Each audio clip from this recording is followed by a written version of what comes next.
الو مرحبا. سلام الله عليك شاعرنا العزيز، كيف أنت؟ كيف أحوالك؟ وعليكم السلام الله، حي الله الشيخ بكيل الجهمي، رحبت تراحيب المطر. سلمت. عندي أبيات تهنئة لشخص عزيز وغالي، الشيخ أحمد عبد الولي الجهمي، بمناسبة فرحة زفافه. جاهز تسمعها؟ والله رهن الإشارة يا شيخ بكيل، قولها. قال: سلام للشيخ أحمد بن عبد الولي الجهمي، دي ما حدا يستأنف أحكامه، شيخ الضمان الشامخ النجمي، دي ما تضاهي هامته هامه، المستقيم في الحرب والسلمي، في المعرفة والشرع علامة، ما يمشي إلا في طريق رسمي، والقوم من خلفه وقدامه، والله ما يغلى عليه دمي، دي في ورد قلبي وصمامه، باسانده وابذل معه قرمي، واشد عزمه وارفع له الهامه، يهناك عرسك يا ولد عمي، وحقق لقلبك ربي أحلامه، يا ليتنا جنبك وذا حلمي، أسلام على القوم وغرامه، وافرح واخذ من فرحتك قسمي، يا قائد الفيلق ومقدامه، وسلامتك. صح لسانك، اسمع لحنها. أداء الشاعر أبو عزة إبراهيم.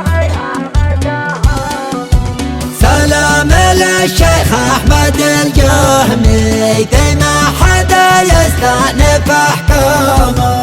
سلام للشيخ أحمد الجهمي، ديما حدا يستأنف أحكامه. شيخ الضمان الشامخ النجمي، ديما تضاهي هامته هامه، المستقيم في الحرب والسلم، في المعرفة والشرع علامة، ما يمشي إلا في طريق رسمي، والقوم من خلفه وقدامه، ما يمشي إلا في طريق رسمي، والقوم من خلفه وقدامه، والله ما يغلى على دمي، دي في ورد قلبي وصمامه، قرية طلب مدرسة المحمي، يا ربنا بارك في أيامه، قرية طلب مدرسة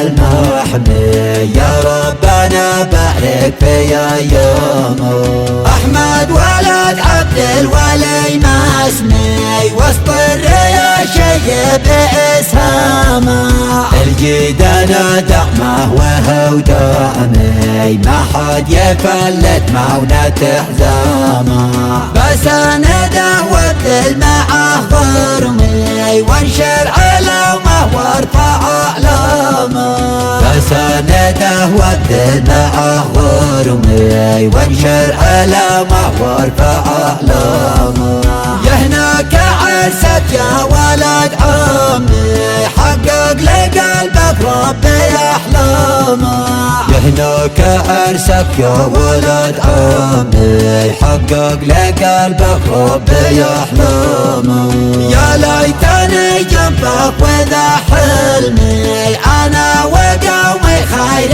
غرامة، أفرح وأخذ من فرحتك قسمي، يا قايد الفيلق ومقدامه، أفرح وأخذ من فرحتك قسمي، يا قايد الفيلق ومقدامه، يا